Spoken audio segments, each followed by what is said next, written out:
Pemirsa, ada hal menarik dalam pernikahan putra sulung Presiden Joko Widodo yaitu Gibran Rakabuming Raka dengan Selvi Ananda. Pekan depan para tamu undangan akan dibawa dengan becak.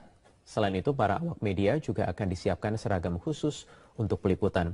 Informasi terkini atau selengkapnya kita akan bergabung dengan Putri Nurul Ilmi dari Solo, Jawa Tengah. Putri, sejauh ini persiapan becak yang akan digunakan sebagai media transportasi nanti dalam pernikahan Gibran dan Selvi, bagaimana persiapannya?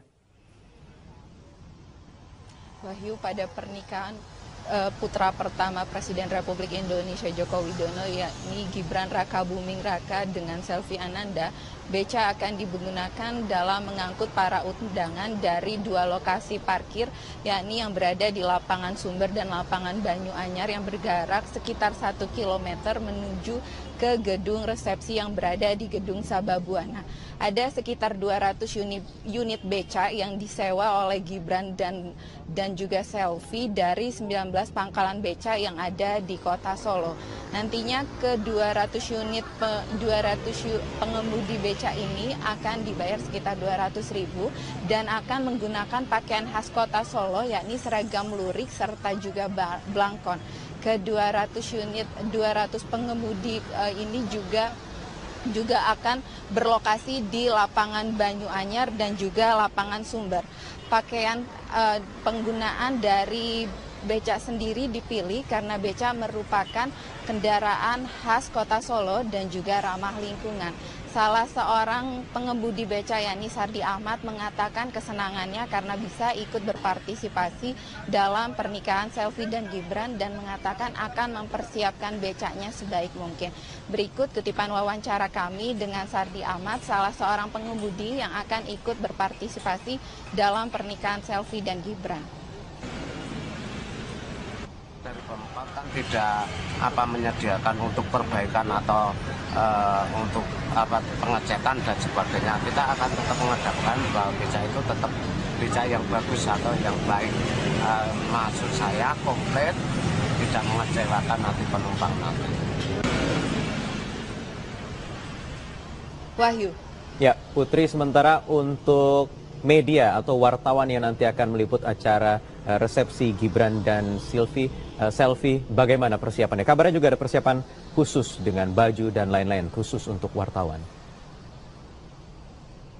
Ya Wahyu, kalau tadi mengenai beca untuk para tamu, ini ada seragam batik khusus yang diberikan kepada para awak media. Para awak media yang akan meliput di kawasan Gedung Sababwana ini diberikan seragam batik oleh Gibran dan Selvi. Ada sekitar 200 buah seragam yang diberikan kepada para awak media baik cetak, elektronik maupun online.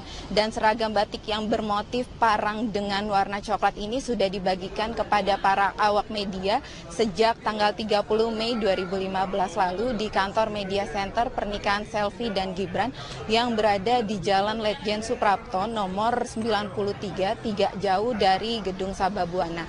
Nantinya para awak media ini akan memakai seragam batik saat berada di lokasi gedung pernikahan yakni di Gedung Sababwana atau ring 1 dari pernikahan resepsi dari Selvi dan Gibran berlangsung. Tidak hanya penggunaan seragam batik juga, tapi para awak media juga akan menggunakan ID card atau tanda pengenal saat berada di kawasan Gedung Sababwana. Ini dikarenakan agar para awak media saat meliput terlihat rapi dan juga lebih terkoordinir.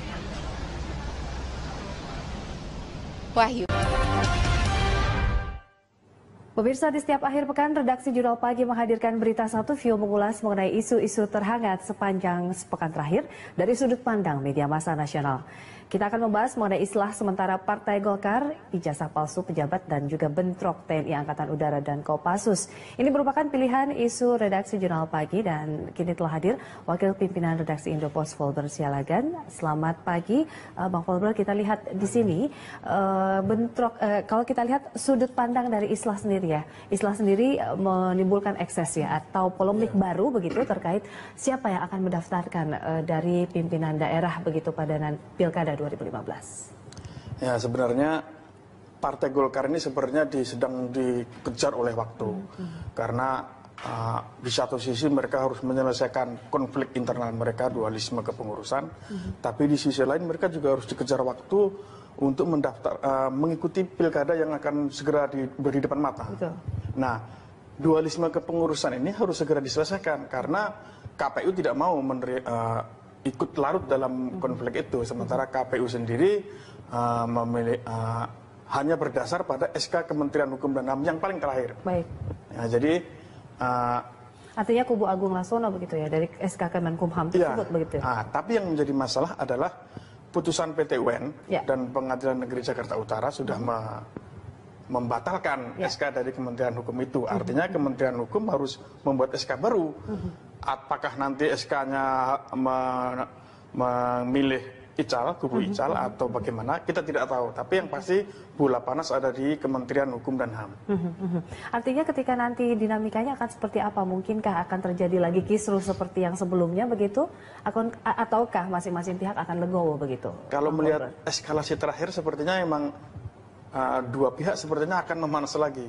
Kemarin sudah istilah di rumahnya Wapres. Segala sudah ada istilah, ada 4 poin yang saya kira cukup bagus ya, 1 sampai 3. Hanya yang nomor 4 itu yang mungkin masih menjadi masalah ketika siapa yang nanti berhak menandatangani pencalonan kepala daerah itu adalah yang disetujui oleh KPU. Ini yang menjadi masalah, dan masalah itulah yang kemudian menjadi membesar ketika PT UN ternyata membatalkan SK Kementerian Hukum dan HAM. Itu artinya adalah masih ada masalah lagi yang harus diselesaikan. Sementara kubu Ical sendiri mengatakan jika ada putusan itu sudah keluar, artinya dia yang sah, kan begitu. Betul. Nah, di sisi lain kubu dari Agung masih mengatakan bahwa kita yang terakhir memegang SK Kementerian Hukum dan HAM. Dua-duanya merasa benar, dua-dua merasa yang paling berhak. Nah, itu nanti bagaimana? Nah, disinilah peran dari Kementerian Hukum, maksudnya Menteri Hukum dan HAM sebagai tanda kutip itu bapak asuhnya para partai-partai. Artinya akankah dimunculkan kembali begitu ya, kalau memang masing-masing pihak ini legowo, ini musyawarah nasional begitu ya, terkait satu kepemimpinan begitu yang akan diusung, artinya nanti hanya ada satu pintu untuk memilih dari pimpinan daerah. Ya, susah juga sebenarnya ya. Mestinya harusnya seperti itu. Seharusnya mereka sebenarnya dalam poin pertama sudah ada dalam perjanjian itu bahwa mengutamakan kepentingan partai, khususnya nanti menjelang Pilkada serentak 2015 ini. Tapi yang menjadi masalah adalah belum ada satu figur yang bisa membuat kedua kubu ini nurut. Meskipun Pak JK kemarin. Sebenarnya sudah ada Yusuf Kala, tapi buktinya Ical mengatakan istilah kita batalkan karena ada PT UN. Agung Laksono mengatakan istilah kita batalkan karena kubu Ical tidak mau menandatangani, tidak mau memberi akses kepada mereka untuk menandatangani siapa yang nanti berhak menandatangani pimpinan daerah begitu ya, yang diusung oleh partai.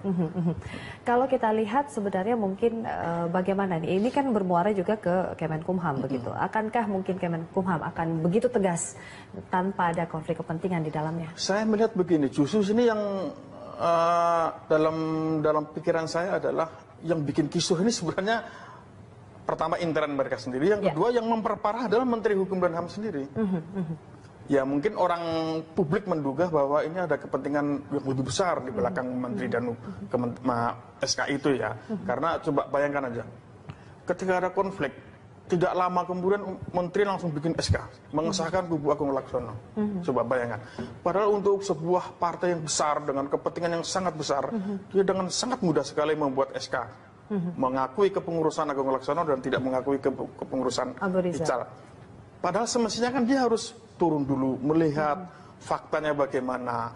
Dia berusaha mendamaikan dulu, dia sekuat tenaga mendamaikan kedua kubu. Lalu kemudian setelah proses itu lama dan ada berbagai cara yang sudah dilakukan dan ternyata masih baru dia membuat sikap, kan seperti itu mestinya kan. Tapi ini tidak. Dia belum melakukan apa-apa untuk melakukan untuk mendamaikan kedua kubu, dia langsung, itu artinya dua kubu sudah panas, dia sudah mengambil posisi di antara dua pihak ini. Saya kira ini adalah tanggung jawab dari Kementerian Hukum dan HAM. Salah satunya adalah tanggung jawab Menteri Hukum dan HAM untuk memperbaiki lagi kondisi partai ini, meskipun dia bukan orang Golkar. Tapi untuk menepis dugaan-dugaan bahwa ini ada kepentingan yang lebih besar. Karena orang tahu kalau Golkar bermasalah, siapa yang untung? Golkar adalah oposisi. Keadaan terburuknya akan seperti apa ya? Mungkin nanti akan juga ada dilematis dalam KPU nanti begitu memilih siapa yang kepengurusannya sah hingga ke daerah nanti. Kisruh. Pasti nanti tetap ada dari Golkar, pasti ada. Mungkin dari kubu Agung atau kubu dari pasti ada. Hanya kalau konflik ini tidak selesai, suara Golkar akan habis. Baik, ini kita lihat dinamikanya nanti ya, Bang Colbert. Nah, ini kita beralih ke isu yang kedua, kita bahas mengenai bentrokan TNI AU dan juga Kopassus. Ini masalahnya apa sih sebenarnya? Apakah memang hanya karena senggol atau mungkin kesalahpahaman begitu ya, terjadi kemarin di tempat karaoke di Sukoharjo, Jawa Tengah? Sebenarnya kalau kasus yang kebetulan saya lama di Solo, kuliah saya di Solo, saya juga pernah tinggal di Solo lama. Konflik antara Kopassus dan Paskas itu, Angkatan Udara itu sebenarnya sudah lama. Sejak 10 belasan tahun yang lalu sering terjadi. Ketika mereka bertemu pasti berantem. Baru papasan aja, lirik-lirik kan pasti berantem. Dan ini terjadi hampir di semua tempat. Antara aparat TNI dengan TNI dengan Polri. Sebenarnya masalah ini adalah sebuah harus diselesaikan oleh pimpinan TNI saat ini. Dendam lama yang sudah lama terpendam begitu? Bukan dendam sebenarnya. Mereka tidak ada dendam antar individu, antar ini sebenarnya nggak ada. Ini masalah apa ya? Ini adalah sebuah kekesalan masing-masing anggota yang sudah lama. Pertama adalah masalah kesejahteraan. Jadi ketika dulu masih ABRI, TNI itu begitu sangat kuat. Mereka bisa dalam berbagai faktor mereka bisa masuk dalam sektor ekonomi, sosial, politik dengan fungsinya macam-macam mereka. Tapi ketika dipisah menjadi TNI aja dan kembali ke barak, disuruh profesional lagi, tidak boleh berpolitik, tidak boleh berbisnis, habislah semua. Nah, yang bermasalah di sini adalah level-level menengah ke bawah dengan gaji yang pas-pasan, tidak boleh sahabat sana, tidak bersahabat sini, begitu kan?